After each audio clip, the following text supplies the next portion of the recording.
welcome to the Journal of Korean Studies Author Spotlight Interview Series. My name is Jack Davey, and I'm the managing editor of the journal. And we come to you from the journal's editorial office at the George Washington University Institute for Korean Studies, or GWIX.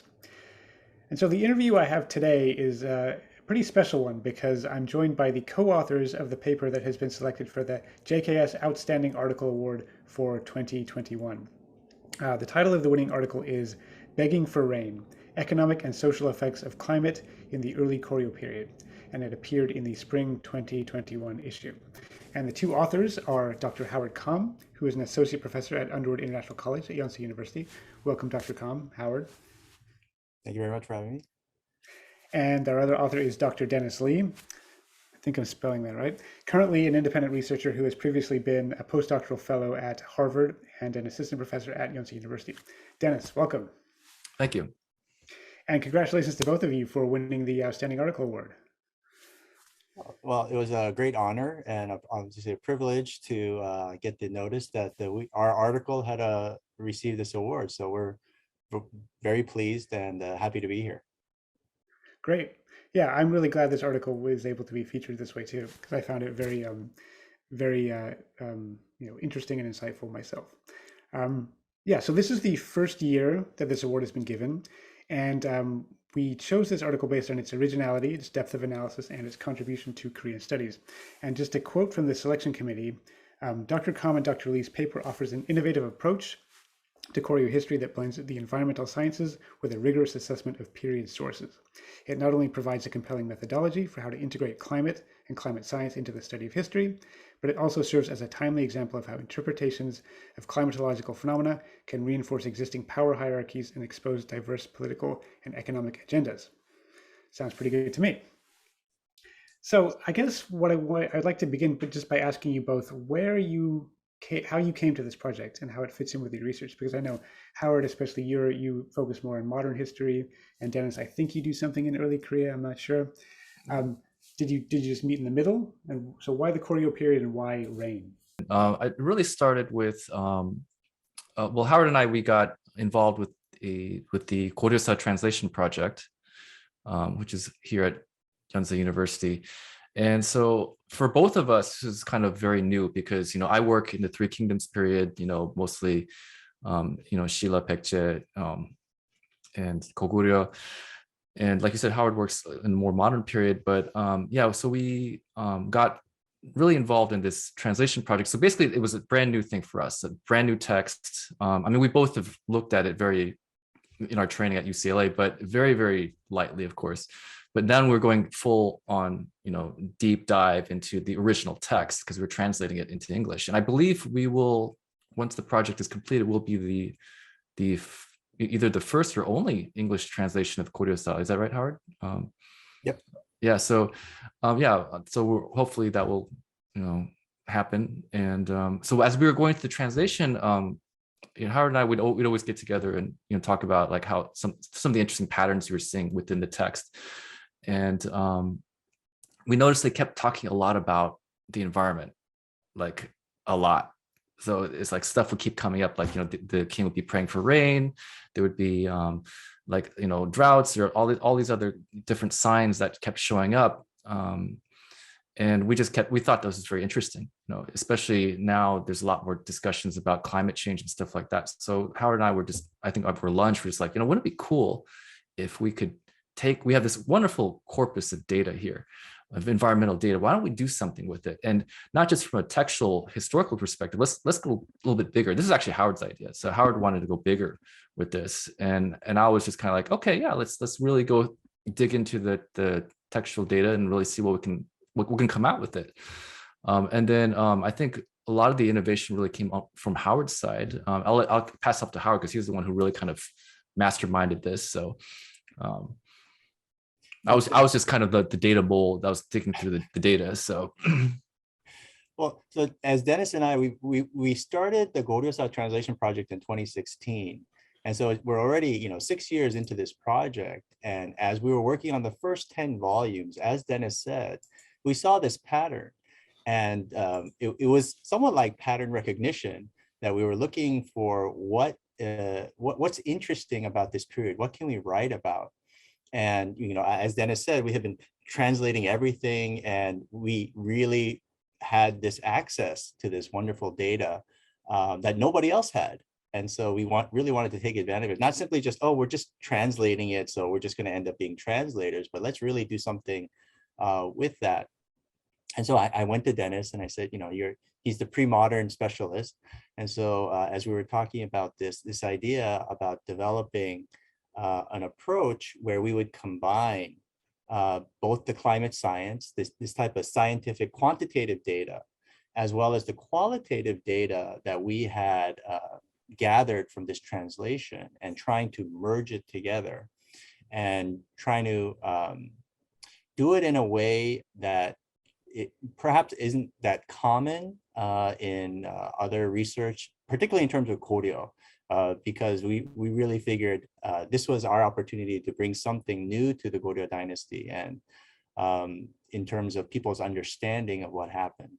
And so out of those discussions between Dennis and myself, we ended up settling on this direction, and gradually working out this argument about talking about the establishment of the dynasty and the effects of climate, both social, political, and economic, on the beginning of the Koryō dynasty. That sounds really interesting.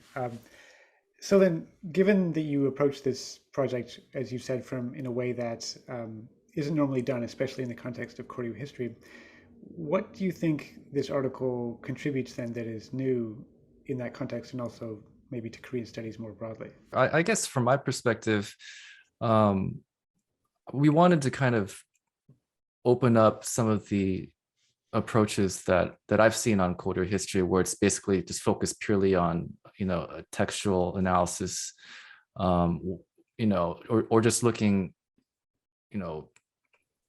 piecemeal at the data. We wanted to kind of look at it more globally. One thing I wanted to mention is that Howard and I, Howard still does this, but we teach quantitative data science. We teach research methodology and different ways. So we were taking a lot of stuff that we taught in our courses, actually. So we bring, and it's not just historical analysis. We teach a lot of statistics. We do a lot of other things as well, and we wanted to bring in a lot of what we taught in our courses into the paper as well. So we wanted to kind of open up a different way of looking at Koryō. And the other thing is, Koryō has always been described as the what's the word in English? Kind of like the forgotten child of Korean history, because people either focus on Joseon or archaeologically the Three Kingdoms period is where you want to be, but Koryō is kind of left out, and there's a lot of reasons for that, but which I won't get into. But basically, no one really looks at Koryō with the kind of approaches that are very popularized in especially archaeologically, like in our period, Jack, like in Three Kingdoms. And Joseon has been so analyzed and so studied and researched. It is its own universe. But yeah, Koryō and taking some of these approaches, especially with climate change, that's a really important issue. That's a hot issue these days. So we wanted to kind of incorporate some approaches from that. Anyway, I'll pass it on to Howard. Yeah, in terms of kind of both the takeaways and the kind of contribution we're hoping our article makes was, one, in terms of, again, that the translations, the English language translations of the portions of the Goryeo that we use have never really been translated and sent out to an English-speaking audience. Obviously, the Korean scholars have read it and published it, but in terms of the English language corpus, it's, as Dennis said, not as examined, not as loved as it is here in Korea. But the other aspect that Dennis also mentioned, as we do teach this research methodology courses here at UIC, we've always stressed to our students the importance of bringing together that quantitative and qualitative evidence. And one of the things we teach our students is that all the different disciplines have the same objective, right? We all just want to understand the world we live in. But data science, the hard sciences look at it in terms of mineralization of certain fossils and looking at the chemical breakdown of certain physical remnants. And while we historians look at the textual data, but then as we bring those two together, we thought, oh, they could inform each other, they could expand the discussion. And so we're not just different disciplines focused on the same area. We could actually bring those two fields into conversation. And so as we tried to incorporate both sides, there were obviously some difficulties in terms of, scale of time and the type of evidence, the type of conclusions you can draw from each side. But we were trying to find that type of synergy, I suppose, to harken back to the word of the 1980s, to find that synergy between the two different fields. But the other thing, and Dennis alluded to this, is the idea that climate science,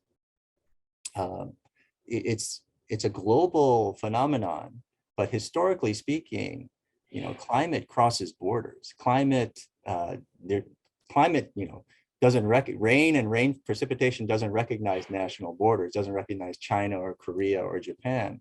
And so if our discussion of Koryō can be incorporated into the other discussions about what's happening in other regions of China or Japan or Northeast Asia, then it becomes part of that broader regional studies or broader global studies, as well as Dennis said, the hot button topic nowadays of climate change and global warming. Yeah, absolutely. And if I could sort of speak on that sort of methodological synergy that you alluded to, from my part as an archaeologist, yeah, as Dennis said, as you said, Howard, that this is a really hot topic, and we're trying to integrate this in all aspects of our research. But what I really like about your paper, your article, is that you sort of use climate in a more subtle and interesting way than is typically used, especially in archaeology. I think in archaeology, we tend to sort of do our climate analysis and then we apply it to the period, and we sort of use it as a way to explain social changes or transformations or different things happening. But you to sort of take this rain data, and you don't simply say this affected Koryō society, culture, or history in a certain way.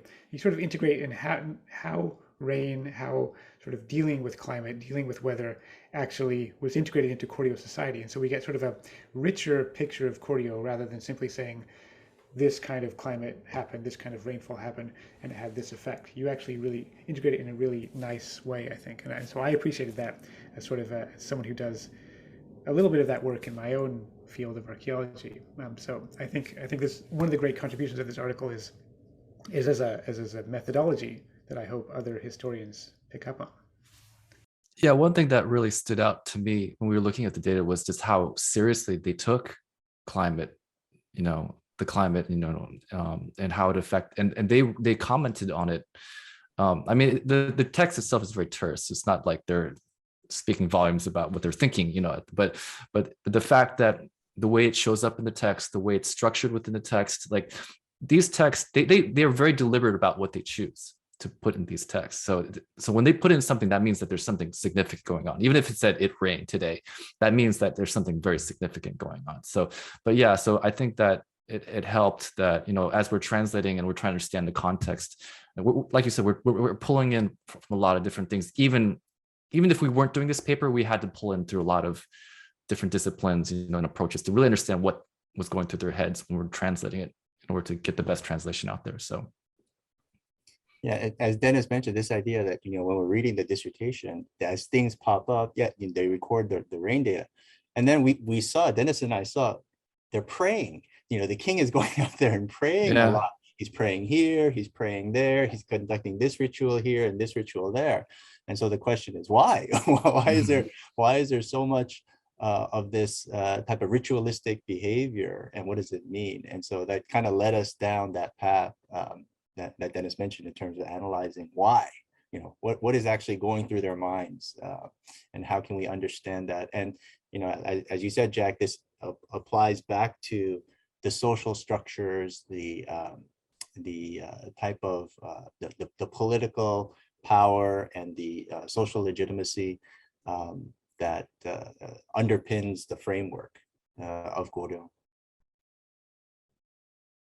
Yeah, absolutely. And if I could just highlight one phrase you mentioned, you talking about how the king has sort of a ritual menu from which to pick from in order to have the appropriate response to this particular weather. And I thought that was a really interesting and evocative way to sort of express it.